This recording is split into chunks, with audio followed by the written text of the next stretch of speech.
आता इकडे आलेला आहात. दोन नगरसेवक किती महत्वाचे आहेत आणि कार्यालयाचं काय? नाही, आज एक अतिशय आनंदाचा दिवस आहे. कारण शिवसेना उद्धव बाळासाहेब ठाकरे पक्षाच्या नवी मुंबई महानगरपालिकेच्या कार्यालयाच्या उद्घाटनाला मला इकडे येण्याची संधी मिळाली.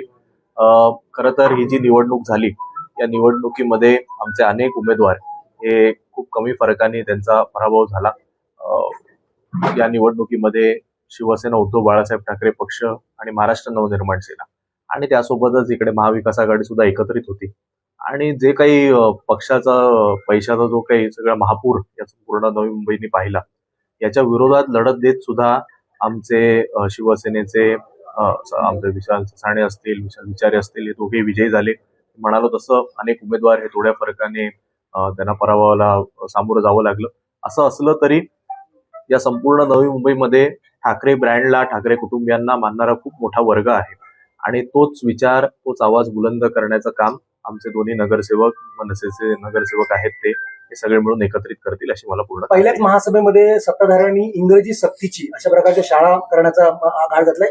तुमच्या 3 नगरसेवकांनी त्याला प्रखर विरोध केला. आपली भूमिका काय? नाही, नक्कीच ना, केला पण पाहिजे. आपल्याला माहिती असेल की केवळ नवी मुंबई नाही, मुंबई असेल आणि जवळपासच्या या सगळ्या MMR मधल्या ज्या काही महानगरपालिकेच्या निवडणुका झाल्या, यामध्ये मराठी आणि हिंदी सक्तीच्या विरोधात, म्हणजे मराठीच्या बाजूने आणि हिंदी सक्तीच्या विरोधात ठाकरे बंधूंनी सगळ्यात जास्त आक्रमक भूमिका ही घेतली होती. सुरुवातीपासून शिवसेना असेल किंवा मनसे असेल, या दोन्ही पक्षांची भूमिका राहिलेली आहे. आणि आता खास करून नवी मुंबई ही स्थानिक भूमिपुत्रांची असं म्हणायचं मतं घ्यायची आणि एकदा निवडणूक झाल्यानंतर मग नंतर परप्रांतीयांची मतं अट्रॅक्ट करण्याकरता मराठी शाळा बंद करून इंग्रजी शाळा सुरू करायच्या. हे जे काही घाट आत्ताचे सत्ताधारी घालतायत, याच्या विरोधात केवळ त्या महासभेतच नाही तर यापुढे सुद्धा आमचे सगळे नगरसेवक हे आवाज उठवतात. योगायोगानं विधिमंडळामध्ये तुम्ही हा अर्थसंकल्प अनेक पाहिलेले आहेत. आज नवी मुंबई महानगरपालिकेचा अर्थसंकल्प सादर होत आहे. काय अपेक्षित आहे?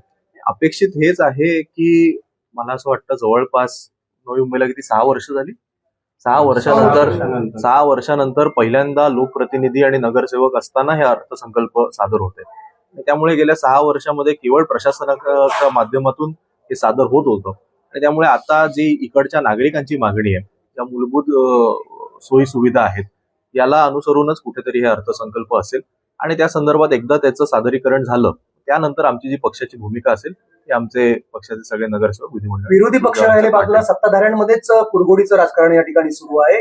भारतीय जनता पार्टी आणि शिवसेना शिंदे गटांमध्ये कुरघोडीचं राजकारण सुरू आहे. शिवसेना शिंदे गट असे म्हणते, म्हणजे महायुतीमध्ये असताना सुद्धा असं म्हणते